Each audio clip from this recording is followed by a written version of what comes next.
Rádio AM Itatiba. Eleições Municipais 2024. Na tarde desta quinta-feira, no Fórum Dr. Armando Rodrigues, importante reunião realizada com partidários, diretoria dos partidos de Itatiba aptos a concorrerem às eleições 2024. Também participação de contadores, principalmente, e Antônio Carlos de Lima, o responsável pelo cartório eleitoral, 58ª Zona Eleitoral, Itatiba-Morungaba, usando de 2 horas e 5 minutos para explanar muitas das situações com relação às eleições municipais. Antônio Carlos de Lima, satisfação em falar contigo mais uma vez e uma reunião muito proveitosa que trouxe respostas a muitas dúvidas que os partidos têm. Satisfação em ouvi-lo. Prazer mais uma vez em falar com o senhor, com os seus ouvintes. A gente veio aqui conversar com os presidentes de partidos, os advogados, os contadores, para trazer a eles um panorama de várias etapas das eleições de 2024, desde o momento pré-candidatura, das convenções, da documentação, de como eles devem agir conosco em relação à entrega, aos prazos e outros itens relevantes que vão acontecer durante o transcorrer do processo eleitoral. E a gente ficou muito grato que compareceram quase todos, né, que a gente convidou. Bom, foram 38 participantes, ao que me recordo, né? Mais o pessoal de apoio do cartório eleitoral e também outras pessoas que são interessadas na política com relação à divulgação, são os jornalistas. Agora, Antônio Carlos de Lima, muitas questões foram expressas, né? Principalmente com relação às contas de campanhas. A responsabilidade que cada partido tem, porque tudo tem que ser comprovado, né? Então, para a pessoa entrar numa campanha eleitoral, ela não pode pensar que é simplesmente dar o nome, participar de uma convenção e entrar para fazer propaganda eleitoral. Existe a chamada prestação de contas de campanha, que é uma coisa extremamente minuciosa, é uma coisa extremamente profunda, que a gente entra no mérito de gastos de valores assim considerados irrisórios aos mais elevados, apenas para saber quem foi que mandou o dinheiro, da onde que esse dinheiro veio e para onde esse dinheiro foi. Se ele foi utilizado efetivamente para uma campanha eleitoral ou se foi utilizado para seu bel prazer pessoal. Porque isso é o controle da Justiça Eleitoral sobre o dinheiro do Fundo Especial de Financiamento de Campanha. É um dinheiro público, é um dinheiro que vem da população.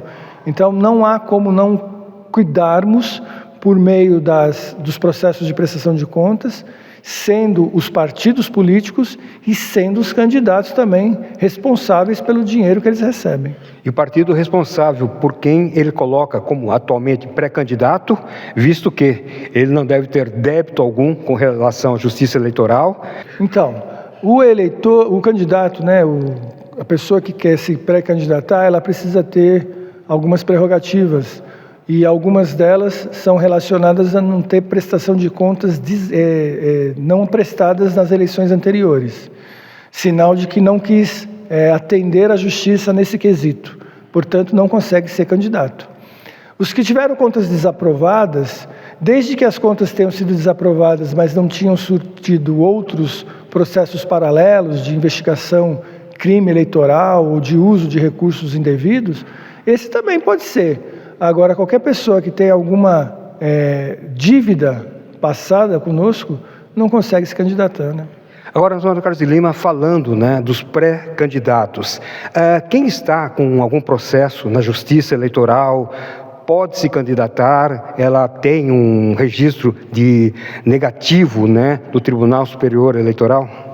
As pessoas que estão na circunstância de condenação criminal ou por improbidade administrativa com trânsito em julgado, e essas pessoas, elas podem até querer participar do pleito, numa convenção, ser escolhido, mas vai ser impugnado o seu registro, porque não tem como passar. pelo crivo da justiça, né? E pode recorrer a qualquer instância, não vai conseguir ser candidato. Agora, as pessoas que estão na dependência, né, têm condenações e estão na dependência dos recursos de outras instâncias, que não têm um trânsito em julgado, essas pessoas permanecem aptas a se registrarem como candidatas. Mas se elas tiverem algum comando de inelegibilidade, porque já tiveram sentença em grau de colegiado, elas vão ser impugnadas e vão para a urna como indeferida com recurso. O voto delas não é computado enquanto não tiver uma decisão final. Bom, isso aconteceu em Itupeva. Um prefeito assumiu durante 3 anos e depois, após um julgamento, caiu fora. Exatamente. 2 coisas importantes para falar sobre essa circunstância. Essas pessoas que causam a geração de uma eleição atemporal, que é uma eleição feita para cumprir o término de um mandato, e sabendo que já tinham feito o registro de candidatura com possibilidade de ser impugnado e depois indeferido, cassado, né? O termo é cassado, essas pessoas arcam financeiramente com essas eleições. É uma decisão que consta nas sentenças que cassam os prefeitos, que quando tiveram o registro já sabiam que poderiam chegar nessa circunstância. Então, além de perder o mandato, a pessoa ainda tem que arcar do bolso com uma eleição que seja para prefeito ou vereador, a eleição é cara, né? Tem um custo bem elevado. Bom, agora, Antônio Carlos Lima, né, agradecendo mais uma vez, né, a sua participação aqui com o Alô Notícias, nós gostaríamos de saber, né, com relação à propaganda eleitoral. As convenções dos partidos têm prazo até dia 15 de agosto, né, para serem apresentadas as chapas e tudo mais. Agora, com relação à campanha eleitoral, no rádio, na televisão? Campanha no rádio e televisão começa no dia 30 de agosto, do mês que vem, e a campanha dos candidatos registrados começa a partir do dia 16. Independente de terem sido deferidos ou indeferidos, a campanha pode fazer a partir do dia 16, na internet, pessoalmente, mas a campanha do rádio e TV, dia 30 e finaliza dia 3, que é na quinta-feira, 3 de outubro.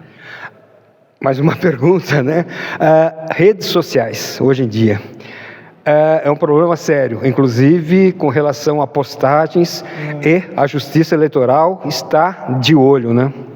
Então, a Justiça Eleitoral, se eu não me engano, ela fez um convênio com algumas entidades policiais que vão rastrear e monitorar essas postagens que tendem a querer criar fatos que não são verdadeiros, né? Nós tivemos essa experiência em 2022 e deu muito certo, e esse ano a mesma coisa, a Justiça está procurando mecanismos para, como se diz, mecanicamente, né? Separar aquilo que pode ser uma informação fraudulenta, né? Além do próprio eleitor que pode denunciar, né? A gente vai ter o Pardal, que é aquela denúncia de propaganda irregular física, tem a denúncia dos partidos, que é por meio de representação, e a gente tem várias formas de controlar isso daí, né? Isso envolve Facebook, Instagram, YouTube, inclusive grupos de WhatsApp. Exatamente, inclusive grupos de WhatsApp voltados para possivelmente criar fake news, difamar, injuriar ou caluniar qualquer um que esteja concorrendo nas candidaturas, né? Nós temos umas circunstâncias aí que elas são recorríveis todas as eleições depois da criação da internet, e que isso a gente vai conseguindo debandar aos poucos. Mas é lógico que existem os persistentes, né? Que eles acham que vão conseguir divulgar o que eles querem e não vão ser atingidos, não vão ser localizados. Engano deles. O juiz tem poder de localizar, de solicitar a quebra do sigilo dos dados, né? E obter tudo que foi conversado numa conversa de WhatsApp, porque os provedores são obrigados a manter essas conversas por um determinado tempo, né? E achar as páginas onde foram divulgadas eventuais crimes eleitorais ou fraudes, né? Fake news. Bom, os diretórios dos partidos representados aqui nessa reunião no Fórum Dr. Armando Rodrigues, nessa tarde de quinta-feira. Agora, o 58º Cartório Eleitoral de Itatiba pretende fazer uma reunião após as convenções com os candidatos, possivelmente? Eu acho essencial fazer essa reunião com os candidatos aos cargos de vereador e prefeito, se eles puderem, né? E nós gostaríamos muito de conversar com eles sobre prestação de contas, sobre campanha eleitoral, porque essas pessoas, elas parecem que não têm preparo como deveria ser. Aparentemente, eles ficam meio perdidos e cometem erros crassos assim, que acabam prejudicando a si mesmo e até a campanha dos outros, né, dos seus colegas de partido. Então, a nossa intenção é orientá-los para que eles obtenham o melhor resultado possível, otimize a sua campanha e foque naquilo que é mais importante. Convencer o eleitor de que ele é uma boa proposta para assumir um cargo de prefeito ou cargo de vereador na sua cidade, Itatiba ou Morungaba, né? Bom, agradecemos a Antônio Carlos de Lima, ele que é o responsável pelo cartório eleitoral de Itatiba, e vamos continuar conversando. Afinal de contas, é o rádio a serviço da informação. Estamos à disposição, a hora que precisar, a população de Itatiba e Morungaba, estamos aqui.